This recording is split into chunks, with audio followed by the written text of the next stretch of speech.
Labor Day. Martha, my slow-witted housekeeper, suddenly looked up at me. Mrs. Hayes, what does Labor Day actually mean? Is it the kind of labor Mr. Hayes does on top of Miss Vivian? I blinked, figured she was just talking nonsense again. I just called my friend Vivian, let her come to try on her bridesmaid dress. Mrs. Hayes, Mr. Hayes said for the whole 5 days he's going to that island, getting married to Miss Vivian. You don't need to call them. Martha, Mr. Hayes and I already signed the marriage license. He took 5 days off so we could finally have our wedding. He's not going off to marry my friend. Understand? But Mr. Hayes said, your marriage license is fake. The seal on it is flat. The real one is supposed to be raised, pressed deep so you can feel it under your thumb. Half believing her, I dug out the marriage license. After touching it, my heart dropped. Right on cue, my husband, Derek Hayes, called. Baby, something came up. There is a business trip. I have to cancel my time off. We'll push the reception back a little. When I'm home, we'll throw a bigger wedding, an even grander one, okay? I thought about my father's deadline. No wedding by 5 days, the deal was off. Come home, meet the man he'd picked. So I answered, sweet and soft. Sure. I've got other plans for the 5 days anyway. His lazy little, still ringing in my ear. Don't be sad, Ivy. Derek's always telling Vivian in the bedroom that she's the real, Did Martha say too much again? All right, Martha. Isn't your family taking you back to your hometown? Go on ahead. The phone rang again. This time, it was my father. Ivy, have you made up your mind? His voice flat as ever. Yeah, Dad. I'll come back. And our deal? Call it off. A pause on the other end. It seemed he hadn't expected his stubborn daughter suddenly change her mind. 3 years, she swore she'd marry no one but Derek. I hung up, walked into the bedroom, tossed the fake license into a drawer. The doorbell rang.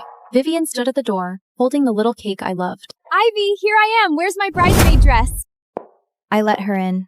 I thought about 2 years ago. She came to rely on me. I'd been so moved. I'd let Derek set her up with a job, a house. Derek was always so good to my friends. Soon he was driving her work himself. But at that time, the passenger seat stopped belonging to me. It's just on my way. I only look after her for you. It turned to Vivian, who got carsick. Every time the three of us went out, I sat in the back, watched them talk and laugh. If I cut in, it felt out of place. All of it. And until Martha let it slip, I never knew. Ivy, what are you spacing out about? Nothing. The dress is in the closet. Go try it on. She smiled and went in. I caught the Tiffany key necklace at her throat. Derek's birthday gift to her, a few days back. The first time I'd ever felt jealous. 5 years I'd known Derek. Apart from wiring me money, his gifts were always just a hug or a kiss. You're my wife.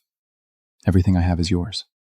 That would have been enough for me. Then Vivian showed up, and everything changed. He started granting every little wish she posted online. Iceland's Northern Lights, a limited edition necklace, even a famous cake from some remote little town. Not one thing missed. It made me realize what real love looked like. Ivy, come look. Looks good. Such a shame. I can't be your bridesmaid over the holiday after all. My blood went cold. Still, I asked. Why not? I've got some important life plans of my own coming up. She didn't seem to want to talk about it. She changed the subject. Oh, Ivy, have you tried your wedding dress yet? This wedding had taken me forever to lock down. Derek was never free. He dragged it out until couldn't be delayed any longer. Even the custom gown, I couldn't pick up until tonight. You should have seen it!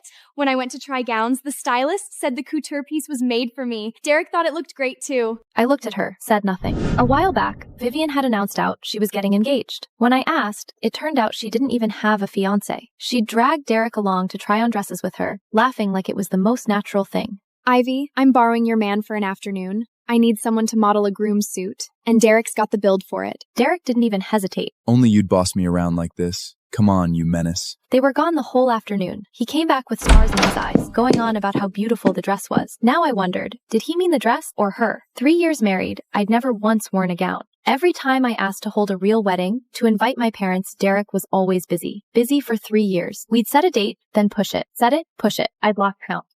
Ivy, you okay? I'm fine.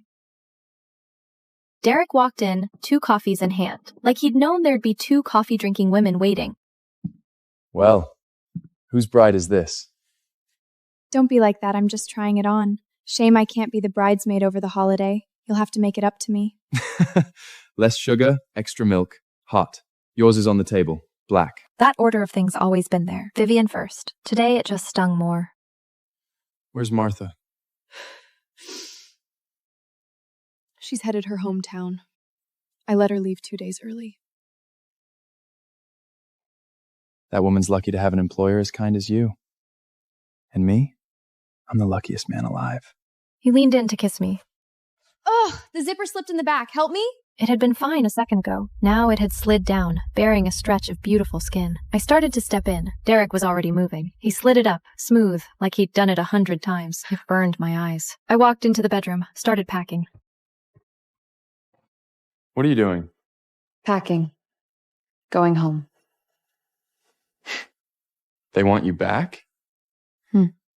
Ivy, how many times have I told you we don't need the parents who won't bless us?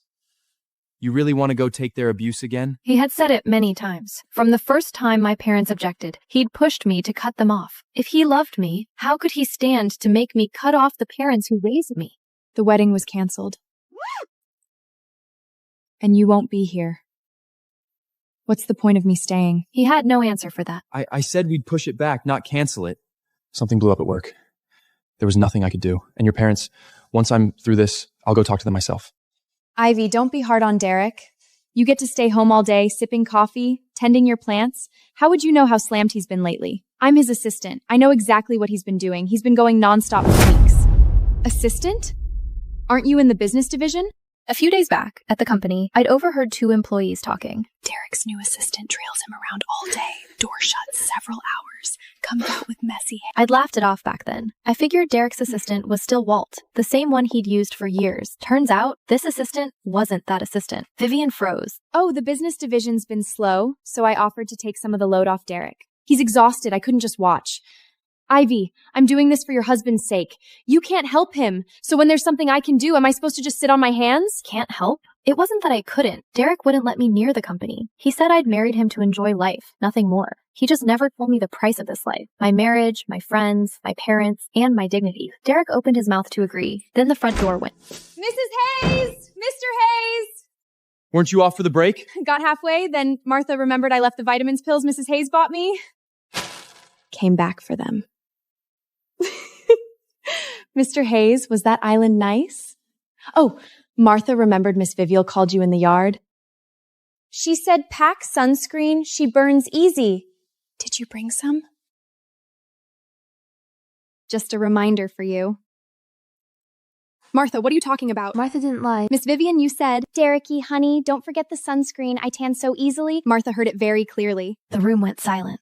Martha, if your head's not screwed on right, go lie down. Quit spouting garbage! You know how she is. You're gonna believe her? It's a business trip. It has nothing to do with Vivian. Ivy, you don't actually believe this, do you? Martha's always making things up. Last time she swore I was pregnant, as if I'd hide something like that with my best friend. I know. Martha's not all there. I won't take her seriously. Derek let out a breath. Fine. If you really want to go home, go. I'll come get you later. Good chance to meet your parents anyway. I'll make your father accept me as his son-in-law. Promise. He didn't say things like that often. Before, it would have kept me glowing for days. Now every word sounded like a script for a woman who he never meant to keep promises. Early the next morning, I grabbed my suitcase and walked out. I ran into Martha outside. Mrs. Hayes! Martha, you're still here? Don't want to go back with my family. They want me working on the farm all days. Mrs. Hayes have been good to Martha. Martha wants to stay and work for Mrs. Hayes. Martha, would you come back to my hometown with me? Work for me out there later. Oh, that'd be wonderful! Miss Vivian's expecting. Mr. Hayes said once the baby comes, he'll hand it to you to raise. And I don't want to look after somebody else's kid. I went still. My hand drifted to my belly. 3 years married, and he'd never once given me a child. A while ago, I'd mentioned how bored I was at home. Suddenly, he'd said, Maybe we'll just adopt someday. Childbirth's brutal on a woman. I couldn't bear to put you through it. I'd actually believed it was tenderness. Plenty of people choose not to have kids. Nothing strange about it. Now I understood. He wasn't sparing me anything. He had other plans all along. When I got home, my father was reading the paper. You actually came back? No wedding? No wedding. Vivian didn't come back with you? Isn't she always staying at your place? She's busy. Busy with what? The girls all play. 2 years ago, I gave her a good job. Just like you asked. She turned it down to go chase after you. I didn't answer. Maybe she'd never come to me at all. Vivian was one of the students my father sponsored. She was likable, easy to have around, so my family took her in. She followed me from high school through grad school. Later, her mother came on as our cook, too. Those years, I fought with my family over Derek. She was the only one who knew everything. She knew how Derek built himself up from nothing. And somewhere in our fights and our makeups, she'd learned exactly how to crawl into his heart. Paying for her college wasn't enough. You had to drag her through a master's with you. 2 years and not one bit of help to you. She's stuck at Derek's little company. God knows what's so good about it. Finally, he got to the point. So you've gone and ended the marriage? And our deal? You begged me to sign that project's partnership rights over to Derek. You promised you'll show me your real wedding before the holiday and win my bless. Then, the rights were his. No wedding, no deal. Now here you are, back home. So is it off? Don't go telling people later that your own father never lifted you up. My eyes stung. What deal? He'd thrown the game wide open. All Derek had to do was hold one wedding, and that partnership handed over for free. What a pity. His daughter never even got the wedding. I didn't dare tell him the marriage license was fake, or he'd send someone after Derek, and then I'd be the one worrying about him going to prison. Yeah. It's over. There was pain in his eyes, but he didn't push. The next day, he had the suitable match come over. The man's family ran one of the biggest manufacturing groups in the state. He sat across from me, studied my face a beat too long. Adrian Vance.